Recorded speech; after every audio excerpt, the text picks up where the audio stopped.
Kaixo, egunon guztioi, kaixo lagunak, eneko nauzue, KZguneko langilea, eta gaur, apirilak 13 bete dituenean, hemen gaude, zuzenean, zuekin eta esklusiban, YouTubeen eta KZgunean. Gaurkoan, KZguneak zuzeneko hitzaldi berri bat prestatu du, zuek ordenagailu tablet zein mugikorretik ikus dezazuen. Beti ere, zuzenean, eta KZguneak YouTubeen duen KZguneatik kanaletik aurrera. Gogoratu, KZguneko kanaleko egunerokotasunak jaso nahi badituzue, bertan behan suskribirse atala dekozuela. Emaiozue beldurrik gabe, izan ere, horri esker KZguneak dauzkan azken berriei buruz berri izango dozue. Gainera, gaurkoan ikusiko duzuen bideoa ere gustoko baduzue, eman gustoko dut edo me gusta atalari. Hori da, horrez gain, Facebook, Twitter eta Instagramen ere bagaude. Beraz, gure berri jakin nahi bat duzue, gogoratu bila gaitzazue Facebook, Twitter edo Instagramen. Eta gure jarraitzaileak bilakatu zaitezte. Hori da. Gaurkoan ere, hemen bildu gara gure hitzaldi berri batera. Eta gaurkoan zein da gure gai nagusia pantailan ikusten dozuen moduan, nola gezurtatu berri faltsuak. Hau da, zer egin dezakegun gaur egun, interneten murgilduta gauden mundu honetan, gezur faltsu horietan ez jausteko. Izan ere, manipulazioa, gezurra, leku guztietan interneten gehien bat nagusi da. Hala ere, hasi baino lehen, pantailan hurrengo esaldi bat jarriko dizuet. Esaldia irakurri eta minutu bat hartu eta esaldi horretan pentsatu ezazue. Oraintxe bertan jarriko dut. Oraintxe bertan, badoa... Esaldia hor dekazue. Hau da, nik oraintxe bertan irakurriko dotzuet. Esan gezur bat 1000 aldiz. Errepikatu hitzez hitz. Handik gutxira ikusi egia bihurtzen. Honek zer esan nahi du? Naiz eta gezur bat 1000 aldiz errepikatu, azkenean esaten dalez, interneten egia bihurtzen da. Baina azkenean, zein da gure ondorioa? Gezur bat. Naiz eta 1000 aldiz esan edo adierazi, gezurra beti gezur izaten da. Hau da, ez da egia bihurtzen. Zein da internetek dekon arazoa? Askotan, gezurra leku batetik bestera badoala eta azkenean egia bihurtzen dela. Beraz, gogoratu esaldi hau. Ez dakit baina... euskal talde baten abesti batetik ateratako zatitxoa da. Oraintxe bertan hori esaldia irakurrita gero, presentario jarriko txuet eta hitzaldiagaz jarraituko dugu. Oraintxe bertan jarraituko dugu.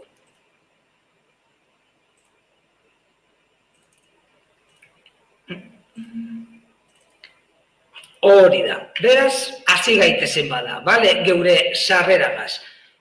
Gaur egungo munduan, gero eta konektatuat bizi gara.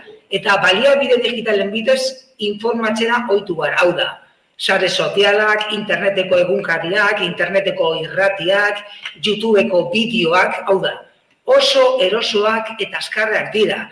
Hau da, momentu baten tablet mugikorretik edo ordenagailutik, momentu baten ikusten doguz.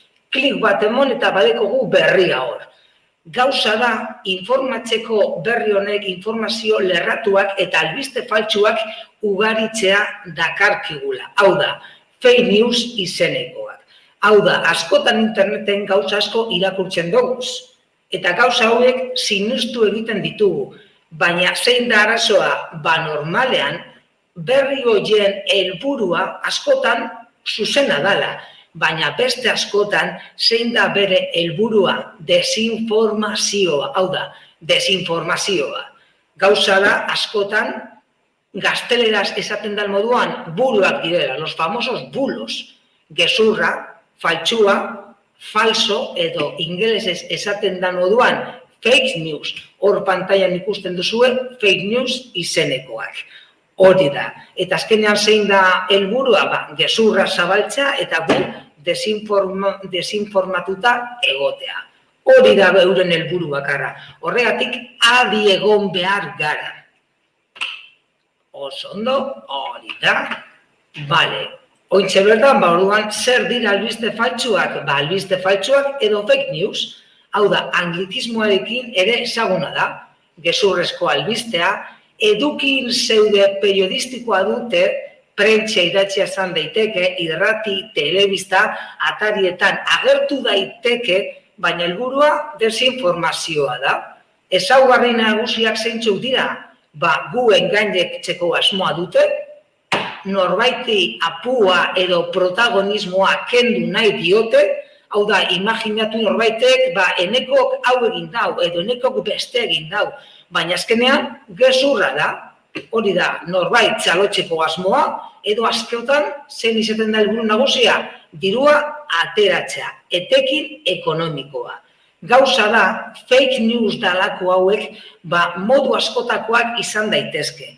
Adibidez, ordenagailuen munduan adibidez, gehienak zuek etxean ordenagailuak dauzkazu etxean, imaginatu egunen baten, internetera sartzen zariela, programa bat deskargatu egiten dozuela, eta batean, programa hori erabiltzean, ez da zeuek espero zenutena, eta beste gauza desberdina da. Hori da azkenean informatikan fake dalakoa. Gauza bat deskargatu, baina batean beste gauza bat ikusi. Hau da, zuek espero zenutena ez. Eta askotan, ez dakit virus edo olako zerre izaten da. Gero, askotan, sare sozialak erabiltzen dozu ez? Hau da, Twitter, TikTok, Facebook eta alakoak. Askotan, olako perfil faltsuak egoten direz. Hau da, imaginatu nik, ez dakit, olako futboleko jokalari bat topatzen dauela. Agregar a mis amigos. Eta batean konturatzen naz, tipo hori ez dara benetazkoa, faltsua dala. Hau da, niko intxe bertan Facebookeko perfil bat sortu dezaket. Eta horko perfilean Messi izena ipini. Hau da, askotan perfil faltsuak izaten direz. Eta gero askotan ere fake dalakoak komunikabidetan. Hau da, egunkari, irrati, telebista, baina askotan hori da, imaginatu elinteresante.com eta batean berriak ikusi eta askotan faltsuak izaten dira. Askotan gu manipulatu nahi gaituzte edo desinformazioa zabaltzea. Hori da, horretarako interneten gabiltzanontzako askotan adi egon bar gara eta olako bereizteko aholku batzuk bete izan behar dituzue kontutan. Hurrengo orduan aholku hauek ikusiko ditugu. Ointxe bertan pantaiak jarriko ditugu eta adi irakurri eta aztertuko ditugu. Aurrera hori, informazioa, informazioaren jatorrizko iturria identifikatzea ondo dau. Hau da, gauza da, nondik dator informazio hori? Askotan zuk zehozer interneten irakurri eta diozu, egia izango da. Ondo aztertu behar duzu, informazio hori nork publikatu dauen. Hau da, non argitaratu den, zein herrialdetan, nondik etorri den, edo unibertsitate batetik, edo egunkari batetik. Hau da, hori ondo aztertu behar da. Azken finean, gaur egun, edonork publikatu dezake zehozer interneten. Hau da, ez da berdina informazio hori, egunkari serio batetan edo ezagun batetan agertzea, edo ez ezagun batek, dekon blog, web orrialde edo olako diariore baten agertzea. Hau da, zuek azken finean ez dakizue informazio horren atzean nor dagoen, edo egunkari bat, edo ni, edo ondoan deko zuen auzoko batek.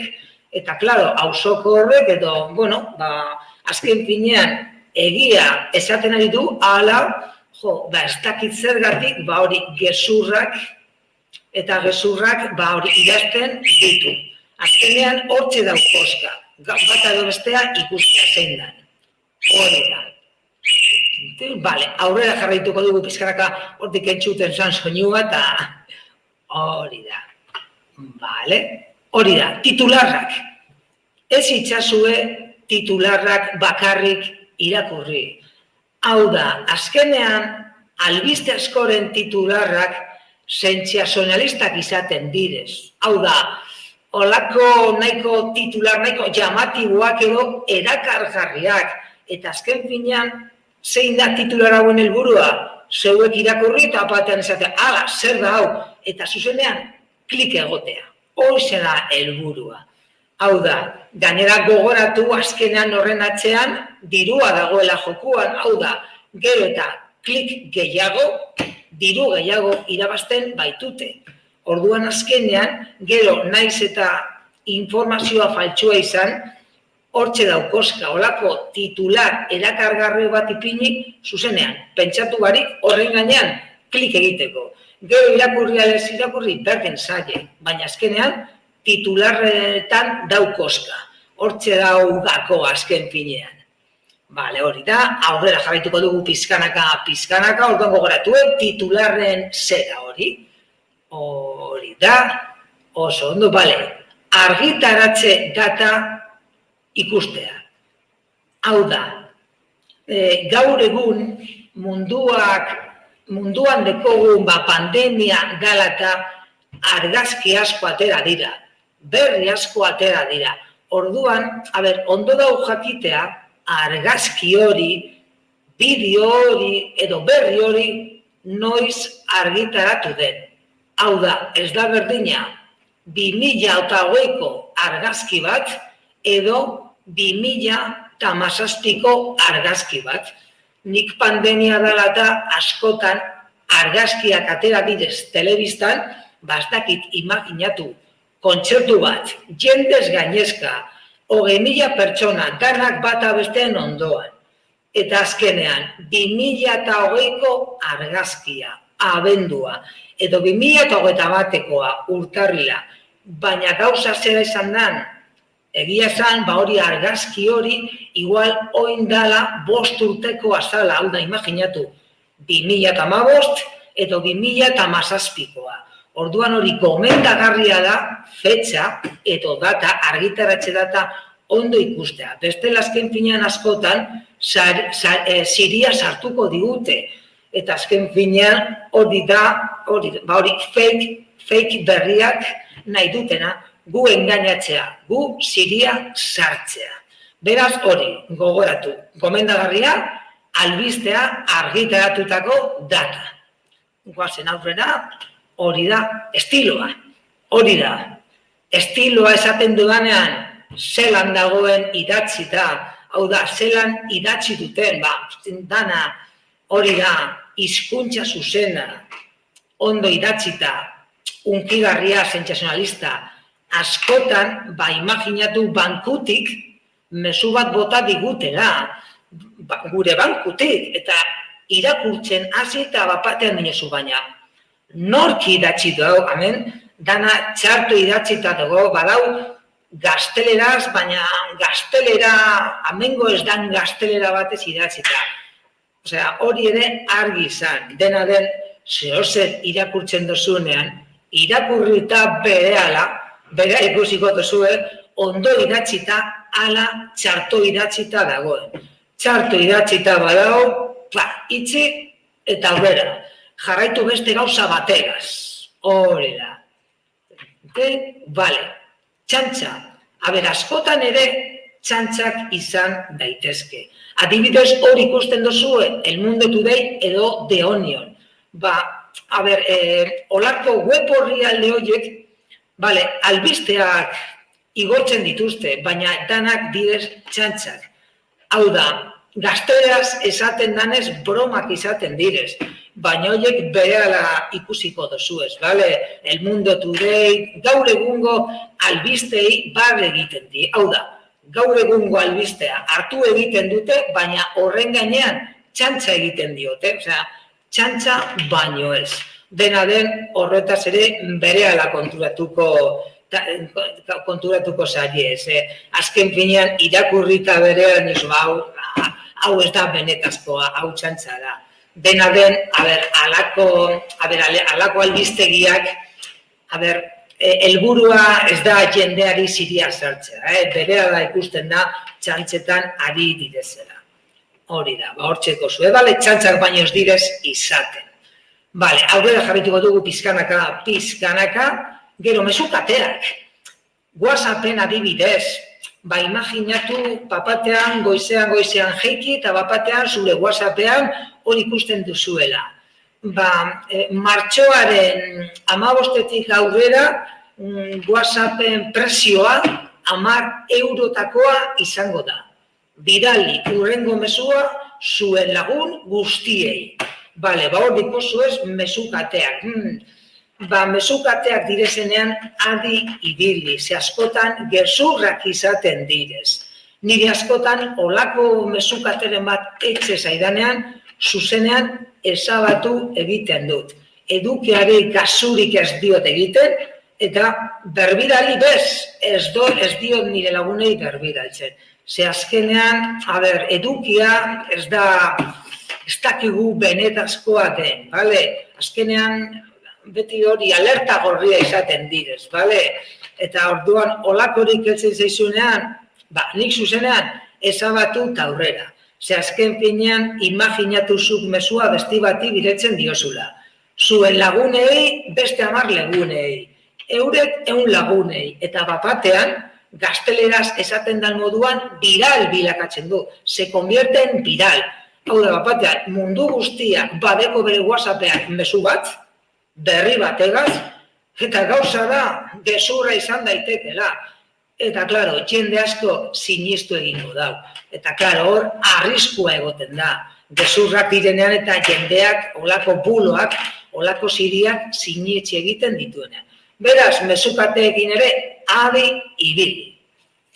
Oso ondo, hori da. Bale, gero, aholku hauek ikusi eta gero, Googleen badekogu, Google Factsek deitzen dan olako Googleen zerbitzu bat.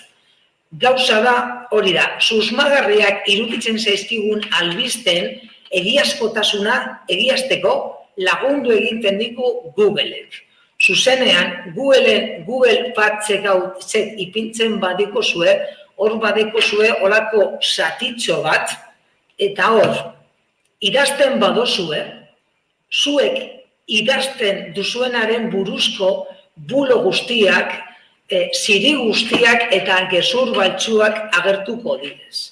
Bale, oraindik ere nik gogoratzen dut nik behin froga egin nuela.